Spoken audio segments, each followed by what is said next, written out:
नमस्ते। कभी सोचा है कि आपके हाथ में जो स्मार्टफोन है, आप जो कपड़े पहनते हैं या जिस किताब को आप पढ़ रहे हैं उसका कागज, आखिर ये सब बनता कैसे है? ये सारा कमाल है इंडस्ट्रीज का, जिसे हम हिंदी में उद्योग कहते हैं। ये आप समझिए वो जादुई जगह है जहां कच्चे माल को उन चीजों में बदला जाता है जो हम रोजमर्रा की जिंदगी में इस्तेमाल करते हैं।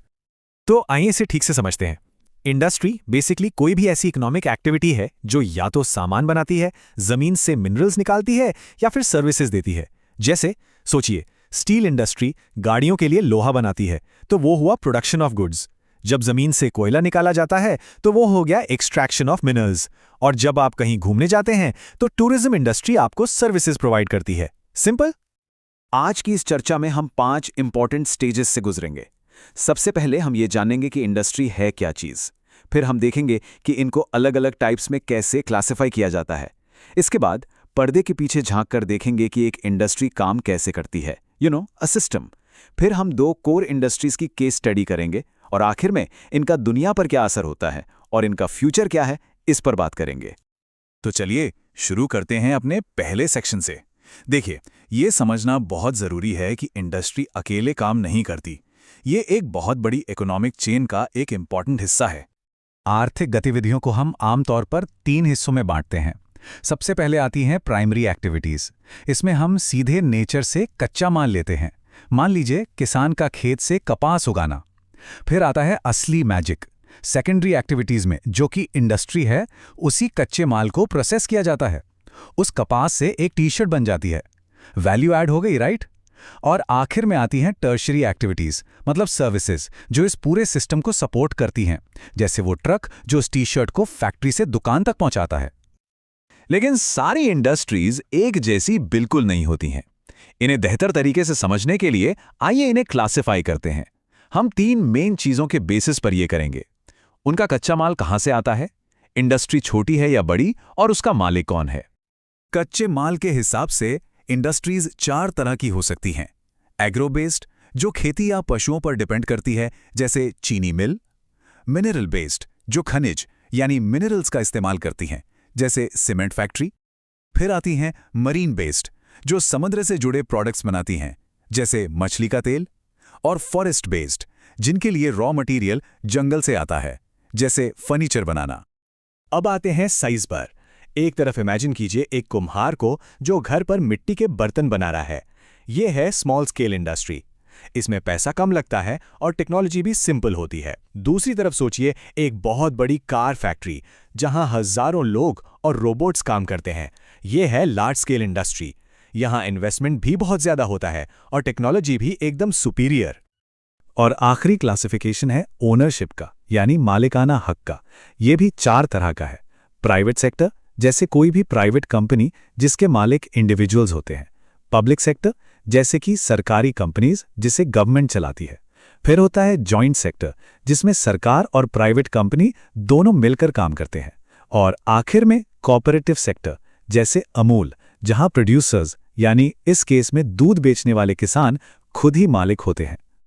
तो अब जब हमने इंडस्ट्रीज को क्लासिफाई करना सीख लिया है, तो चलिए देखते हैं कि ये काम कैसे करती हैं।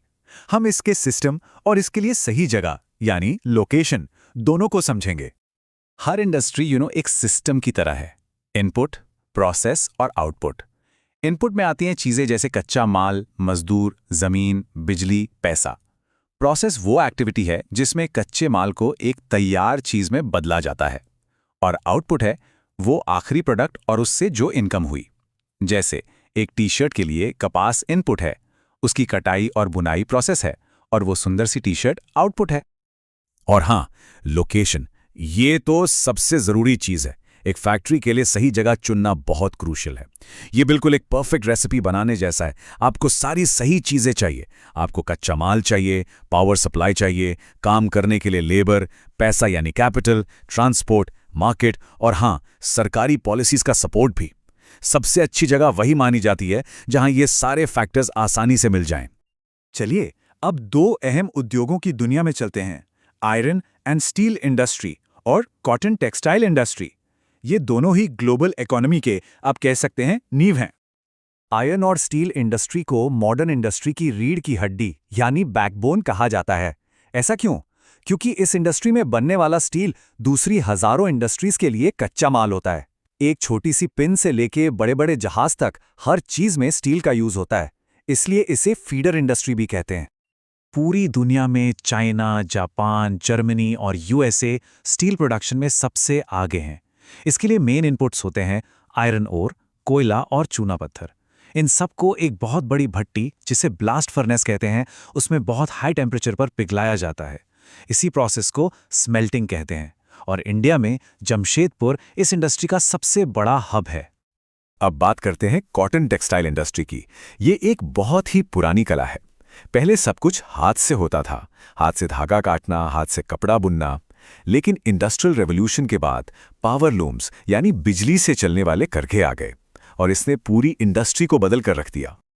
इंडिया में इसके 2 बहुत बड़े सेंटर्स हैं। पहला अहमदाबाद, जिसे भारत का मैनचेस्टर भी कहा जाता है। ये साबरमती नदी के किनारे हैं और उस इलाके में है जहां कपास खूब उगती है।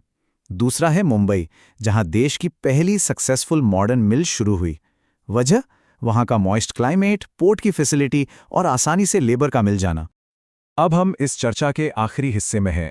यहाँ हम इंडस्ट्रीज के ग्लोबल प्रेजेंस और उनसे जुड़ी जरूरी जिम्मेदारियों पर थोड़ी बात करेंगे।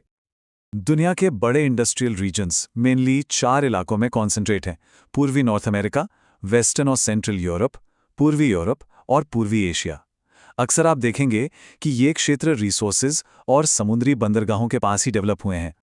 देखिए, उद्योगों के फायदे हैं तो कुछ गंभीर खतरे भी हैं, जैसे इंडस्ट्रियल डिजास्टर्स। 1984 की भोपाल गैस ट्रेजेडी इसका एक बहुत ही दुख भरा एग्जाम्पल है। एक फैक्ट्री से जहरीली गैस लीक होने से हजारों लोगों की जान चली गई थी। ऐसे हादसों से बचने के लिए कुछ कदम उठाना बहुत जरूरी है, जैसे इंडस्ट्रियल एरियाज को रेजिडेंशियल एरियाज से दूर रखा जाए, फायर फाइटिंग सिस्टम्स को बेहतर बनाया जाए, जहरीले पदार्थों की स्टोरेज को लिमिट किया जाए और पोल्यूशन कंट्रोल के लिए नई टेक्नोलॉजी का इस्तेमाल किया जाए।